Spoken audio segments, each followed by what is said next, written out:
shaped by centuries of British history. From state occasions to grand weddings, every aspect of their lives is governed by traditions. For the nation, they provide spectacular moments. Everything the royals do has symbolism, has significance. We take a look through the royal rulebook from the very beginning. The traditions of birth. We have this tradition of royal women coming out of hospital, having just given birth, carrying the baby, having to look all happy. We examine the traditions of marriage. It was always a sort of belief that the prospective bride had to be a virgin. Diana obviously proved to be the ideal virgin. And those of grand state occasions. My lords and members of the House of Commons. The Queen does not come to the Commons. The last time a monarch came to the Commons was Charles I, and he rode his horse into the Commons and tried to arrest 5 MPs. We meet the photographer who spent decades covering royal traditions. I was actually witnessing history in the making, no question about that. And we shine a light on the modern royals who are shaking up the system by doing things their way. I loved that Meghan came out and really showed her post-bump. We reveal the moment Obama got it horribly wrong. You can see Her Majesty sort of look at President Obama as if to say, oh my gosh, what are you doing? And the incredible letters from Princess Margaret to Parliament when she nearly caused a crisis by breaking tradition. She said, I'm particularly anxious that whatever may happen may not cause any embarrassment either to you personally or to the government. She knows everything is hanging on this. These are the secrets of the royal traditions. Royal traditions take centre stage in our nation. Grand ceremonies with thousands of years of history form the very fabric of our society. These royal occasions, rich in pomp and ceremony, set us apart from the rest of the world. The Queen sees tradition, sees ceremony as absolutely vital to maintaining the strength of the monarchy. That, to me, is what makes the royal family the royal family. It is the kind of protocols and traditions that they've had for centuries. When it comes to traditions, royal marriage is steeped in them. But as a result, monarchs can't always marry who they want.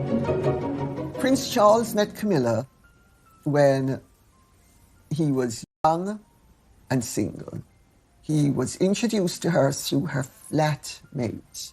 Camilla had been dating Andrew Parker Bowles, and then they split up in 1971. She then met Prince Charles. Apparently, she said, my great-grandmother was the mistress of your great-great-grandfather, so I think we have something in common. Romance blossomed, but as a royal...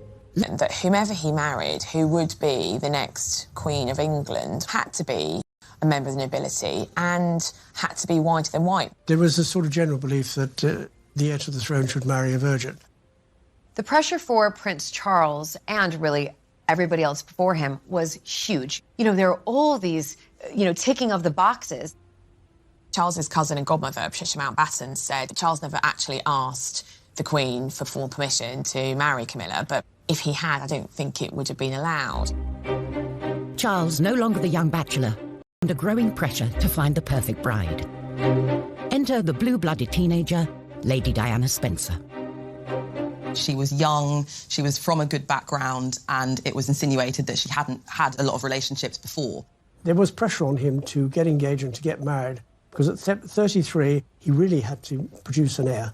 He'd only met Diana 12 times before they got engaged, so was it really about love, or was he looking to fulfil his role as prince? Prince Philip did write a couple of notes saying, you've got to make up your mind, yes or no. You can't keep this girl hanging around. At 3 o'clock, Prince Charles and Lady Diana appeared for the first time in public. With the words of his father ringing in his ears, Charles bowed to tradition and quickly moved to close the deal. And I'm amazed that she's been brave enough to take me on. And I suppose in love. Of course. Whatever in love means.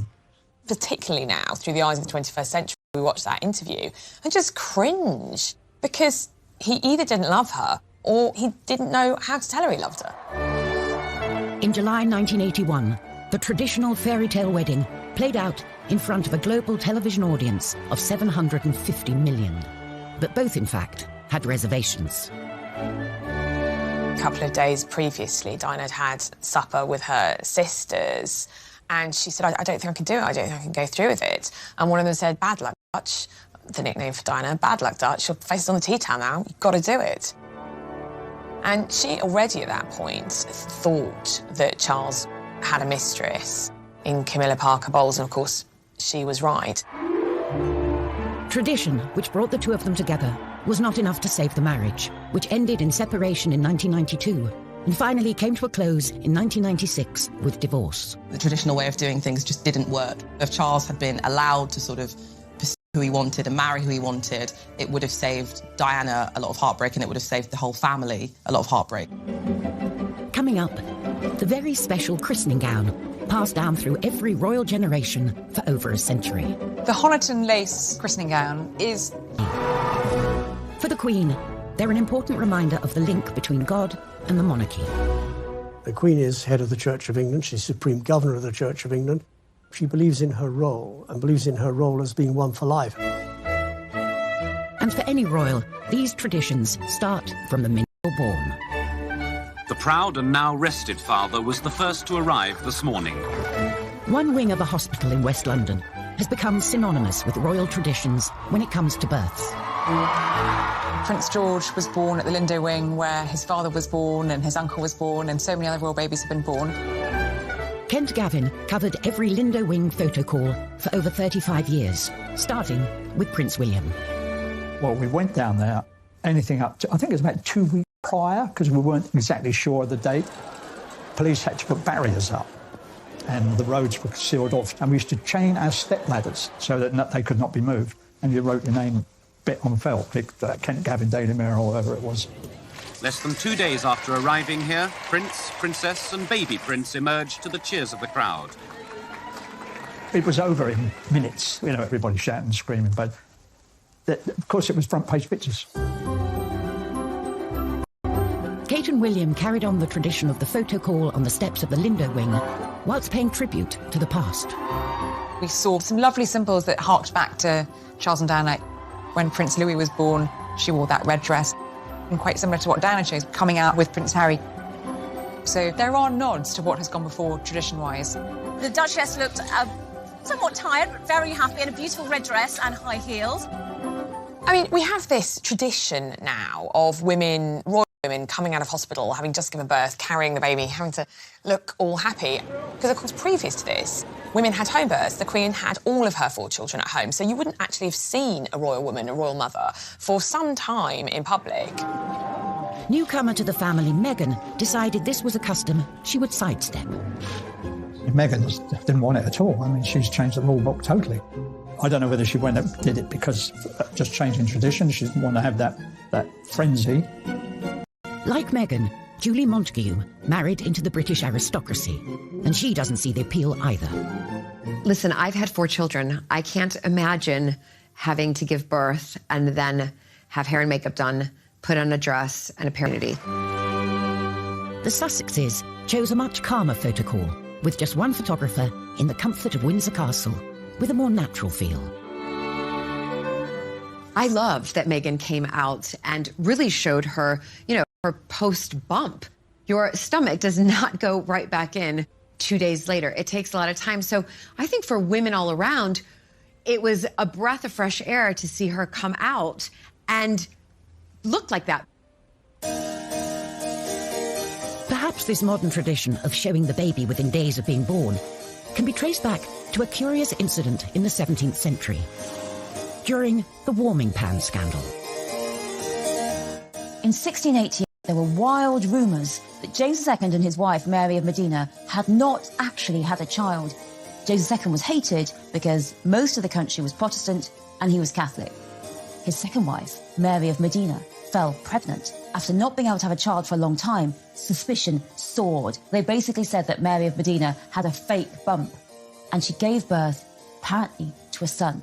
But immediately everyone said, no, she did not. She gave birth to a stillborn child or a girl, and instead it was whipped away and a new baby was brought in the warming pan.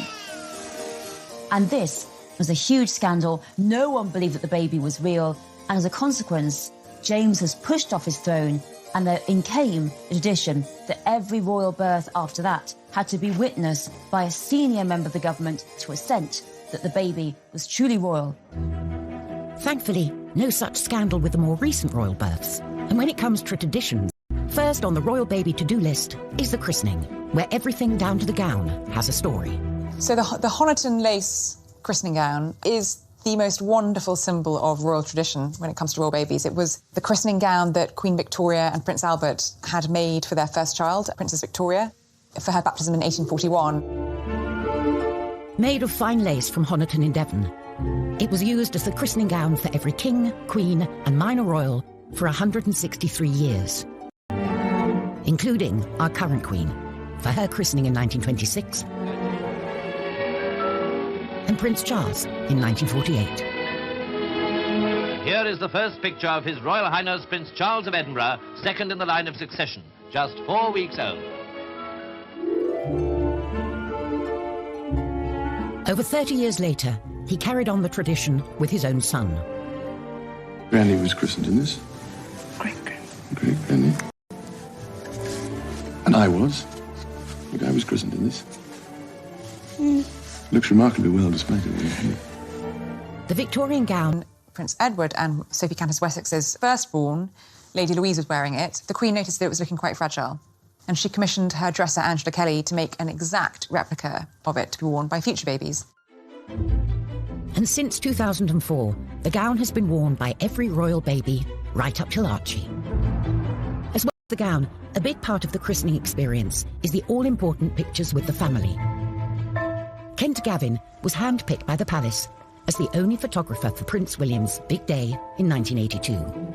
On arrival at the palace, I was given a list of the running order to which I could expect the photo call to take place. And the first one was Diana and Charles, and the only thing was that William was crying his eyes out.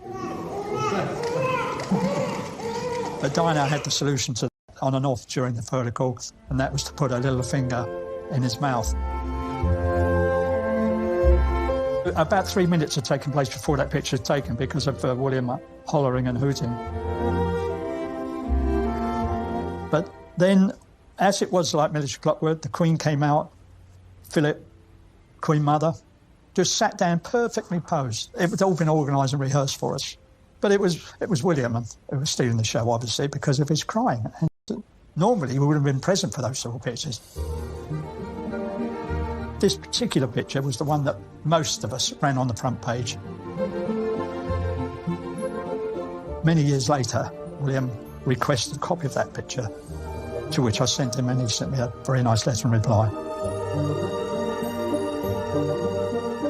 That was the last picture on the actual running order. And I walked across to the Queen.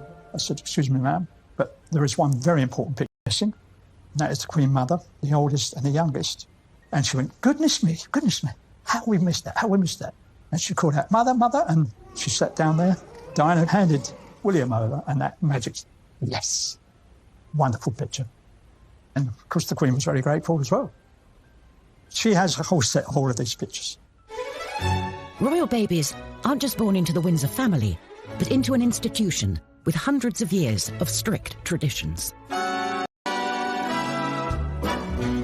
In the 1950s, a princess hell-bent on breaking with tradition rocked the establishment when she fell in love with the wrong man. When Princess Margaret was a young woman, she fell hopelessly in love with a member of the household, the equerry to her father, Group Captain Peter Townsend. He'd been a war hero, he was handsome, he was charming, but he was divorced. In 1953, Townsend proposed to the 22-year-old Margaret. But by law, as a member of the royal family under 25, Margaret needed the Queen was forced to make very difficult decisions with her own sister. As head of the church, the Queen felt she couldn't sanction the marriage. She asked Margaret to wait for 2 years, as at 25, the matter would then be up to Parliament. They knew that there was every likelihood that if they bought time, they might be able to sabotage Margaret's relationship with Townsend. But years later, the tradition-breaking couple are still together, and the relationship becomes a constitutional issue. Kate Williams is at the National Archives with files relating to the case, which remain top secret for 50 years. Princess Margaret's 25th birthday really begins this panic and this crisis in government. This letter is amazing. It's written by Margaret on August the 15th from Balmoral, about a week before she turns 25. She's writing to the Prime Minister and she says, I'm going to tell you of any personal plans for the next few months. She says, I am particularly anxious that whatever may happen may not cause any embarrassment either to you personally or to the government. She knows everything is hanging on this. My birthday on August the 21st, it will encourage every sort of speculation about the possibility of my marrying Group Captain Peter Townsend. She says, I'm not going to see him over my birthday, but in October, I shall go to London. It is only by seeing him in this way that I feel I can properly decide whether I can marry him or not. The Queen knows I'm writing to you, but no one else does. This is a secret letter from Princess Margaret to the Prime Minister saying, this is what's going to happen. With the threat of this possible marriage very real, the government sprung into action. This letter is from the Cabinet Secretary, Norman Brooke, and it's written the day after her birthday, and it is advising the Prime Minister on what to do next. And he's saying, I am quite clear that this is not a matter for the Prime Minister alone, and crucially, it's not just the British government, it has to be the other Commonwealth governments. They all have to be consulted, and they all have to agree. With the seemingly impossible task of gaining Commonwealth consensus, the government set harsh conditions for Margaret. They say to her that yes, she can marry him, that's fine, but she must lose her title and she will lose her position on the civil list. So with absolutely no money or no status whatsoever, she really will be completely excluded. For Margaret, just 25, the cost of what she would lose by breaking with tradition was just too much. I would like it to be known that I have decided not to marry Group Captain Peter Townsend. For a princess, love is not straightforward in the 1950s. It becomes about politics, about religion, and about society itself. These days, divorce is no longer a reason for royals not to marry. For however, are still full of traditions. And the Victorians are responsible for a fair few. Queen Victoria chose to wear a white wedding dress, a tradition that has passed down through the generations. Up until then, royals and indeed commoners generally tended to wear coloured dressings. And the couple chose to have a wedding cake which had a topper on it with figurines of the bride and groom. There's a traditional role for the bouquet too. Their eldest daughter set another tradition when she picked some myrtle from Osborne House for her wedding bouquet. And again, it's something we've seen with both William and Kate and Harry and Meghan. The Queen Mother started her own tradition when she put her wedding bouquet on the grave of the unknown soldier in Westminster Abbey. Obviously, she lost her brother in World War I, so she was probably thinking of him. Traditionally, the royals marry in abbeys and cathedrals, like St. Paul's or Westminster. Charles and Camilla were forced to choose a more humble venue. Both Charles and Camilla wanted to have a civil service at Windsor Castle, but they were slightly dismayed to find out that if they had been granted a wedding licence by the local council, that means anyone could apply and get married at Windsor Castle for the next year. So they scrapped that. And it would mean that we had the heir to the throne getting married in a local registry office in Windsor with, before him, Mr. and Mrs. Smith, and after him, Joe Bloggs and Kathleen from down the road. There's one tradition the nation and the world looks forward to at any royal wedding. The wedding kiss, of course, is iconic nowadays. So many people will be surprised to know that, in fact, there have only been 3 royal couples who've kissed on the balcony at Buckingham Palace. There was Princess Diana and Prince Charles. They were the ones that really started that tradition. By the time Fergie and Andrew got married, of course, the crowd were waiting for the kiss. And they played up to the crowd and put their hands to their ears. And then the kiss carried on. Coming up, how the Queen's traditional meetings with her prime ministers were not always ones she enjoyed. Famously, she liked John Major.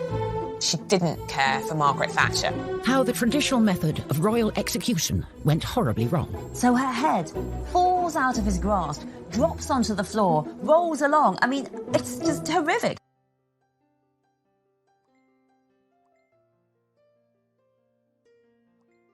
British history. For 67 years, she's been front and centre at every ceremonial event, from trooping the colour to state opening of Parliament. If the Queen were a stick of rock and you cut it through, you would read duty written on her insides. As head of state, it's the Queen who has to give final sign-off before any act of Parliament can become law. And every year since 1952, she's travelled to Westminster to read out the legislation of her government, missing the event just twice, when she was pregnant with Prince Andrew and then Edward. State opening of Parliament, it's absolutely full of tradition, but each of the traditions means something. So, for example, the Queen does not come to the Commons. The Queen is not allowed in the Commons. She's only allowed in the House of Lords. The Commons is for the Commons. It's for the elected parliamentarians, and the Lords is for the appointed parliamentarians. My Lord, pray be seated. Blackrod the messenger walks down to the Commons, and the doors are shut in his face. He bangs 3 times on the doors. The Commons are summoned. MPs file into the Lords to hear the Queen give a speech outlining the agenda for the coming Parliament. Except for one MP, that is. Well, one of the traditions is that an MP is held hostage at Buckingham Palace. In order to make sure that the Queen gets back, one of the members of Parliament is taken hostage the night before and is not returned to Parliament until Her Majesty is safely away from there. Probably usually an MP that the government don't like anyway. While the words are read out by the Queen, they're written by the government. My Lords and members of the House of Commons. When you're in government, the night before the state opening, you are invited to a buffet supper at number 10. And then the speech is read out so that you know what's in it. There are no surprises. My government will legislate in the interests of everyone in our country. Like all traditions, the ceremonies acted out in Parliament are a reminder of an uneasy past between the monarchy and government. You go back to the 1640s during the time of the Civil War and Charles I's interference with Parliament. He interfered all the time, and Parliament didn't like being interfered with, which is why they chopped his head off. Historically, axe was the traditional method to get rid of a king or queen. And 60 years before Charles I, his grandmother, Mary Queen of Scots, had one of the most grisly executions of all. You'd think, as a royal, that if you had to be executed, it would be done in a very official and perfect way, but not for Mary Queen of Scots. So clumsy. First go, he just bashes the back of her head, and she's heard to groan. The second go, the head's still attached. Finally, at the third go, he gets the head off. He holds up the head to shout, "God save the Queen," by the hair, but Mary is wearing a wig, so her head falls out of his grasp, drops onto the floor, rolls along. I mean, it's just horrific. The spectators in this public execution are shocked and horrified. What a dreadful, horrible public execution for this woman who had been known as one of the most beautiful queens in the world. Thankfully, the monarchy is on a more stable footing these days. And as head of state, the Queen carries out her duty by regularly checking in with her Prime Minister. The Queen traditionally meets with the Prime Minister weekly for an audience, tends to be on a Wednesday. They meet for between half an hour and an hour. The idea is that the monarch is briefed on what's happened in Cabinet from the Prime Minister's viewpoint. The Queen's had a business relationship with her Prime Ministers, but there's some that she's liked more than others. She was very fond of Harold Wilson. She was very fond of Jim Callaghan. Famously, she liked John Major. She quite liked David Cameron. She didn't care for Margaret Thatcher. Margaret was hugely deferential. She adored the monarchy and would be almost kind of crawling, which irritates a strong personality, doesn't it? And Margaret Thatcher may also have rubbed the Queen the wrong way when, in 1982, she took the salute from the armed forces. a role usually reserved for the Queen. Margaret wouldn't have done anything deliberately. It's important for the royal family because it tells people what to do. With the Queen, you would say Your Majesty, followed by Ma'am, and yes, it's Ma'am as in ham, not Ma'am as in farm. And with any other member of the royal family, it would be Your Royal Highness, followed by Sir or Ma'am. If you're a British subject lucky enough to meet the Queen, you're expected to bow if you're a man and curtsy if you're a woman. Now, for men, it is not a bow from the waist at the end, like you would do at the end of a stage show. Now, for ladies, you would do a curtsy. You keep your hands by the side, as straight back, one foot behind the other, and just a gentle bob at the knees. You don't need to do a terribly deep, grand court curtsy, like Theresa May or Margaret Thatcher did. Totally fine 80 to 100 years ago, but today, just a small curtsy will do.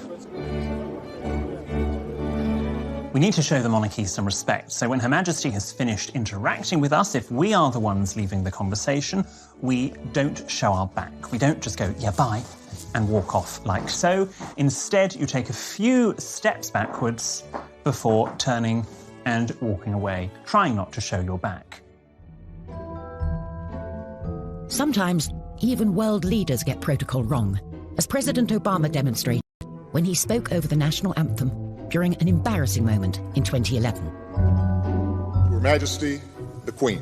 So President Obama has asked everyone to stand up. So far, so good. He says the words, Her Majesty the Queen. That's all he needs to say. Remember, it's a toast, not a speech. And then, just in that slight pause, To the vitality of the special relationship. The musicians start playing God Save the Queen. You can see Her Majesty sort of look at President Obama. To this blessed plot, this earth, this realm. And then Her Majesty herself breaks protocol. She actually interrupts the national anthem. The Queen. And says, oh, that was very kind, thank you. So she deliberately breaks with the etiquette in order to be more well-mannered. For the monarchy, a break with protocol is rare, but occasionally it attracts people who are rule breakers keen on shaking up the system. Princess Diana was kind of the ultimate royal rule breaker, really, because she dragged the royal family kicking and screaming into the 20th century. She definitely helped transform the monarchy, and I think the royal family we've got today, especially through our boys, is very much through her influence. The Broderick ward of the Middlesex Hospital is the only specially designed AIDS ward in Britain. It was how she engaged in her charity work, which was perhaps the biggest departure. She was really the first royal we saw in public hugging children, putting children on her lap. When we did the HIV/AIDS campaign, we were tackling serious misunderstanding and prejudice. We had a disease that was rampant, and that was killing people in a horrible way, and for which there was no cure. She came, she sat on the beds of somebody who was dying of AIDS, she held their hand, and it made a difference. It really did. But this break with tradition came at a cost. By opening up more to the press and the public, she grew more vulnerable to the darker side of...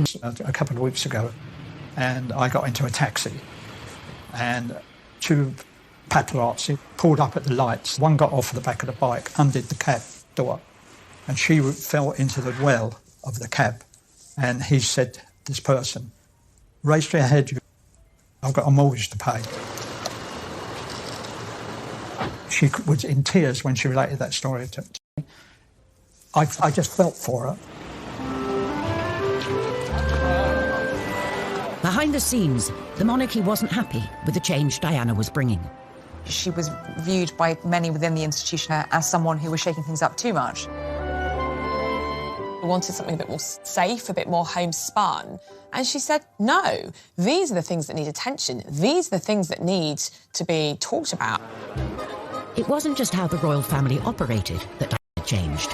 She also changed the traditional way in which royals dress. Designer Jacques Azaguri played a vital role in moving Diana away from traditional royal dress and transforming her into one of the biggest fashion icons on the planet. I was always excited to see her step out in my dresses. There was just something about her wearing my dresses, the Princess of Wales. And also the process leading up to her wearing that dress was always so friendly, so comfortable and exciting. This is one of the first times that she kind of went a little bit modern. It was, I'd say, probably about 4 inches above the knee, which for a princess was very, very short. Red was one of her strong favourites.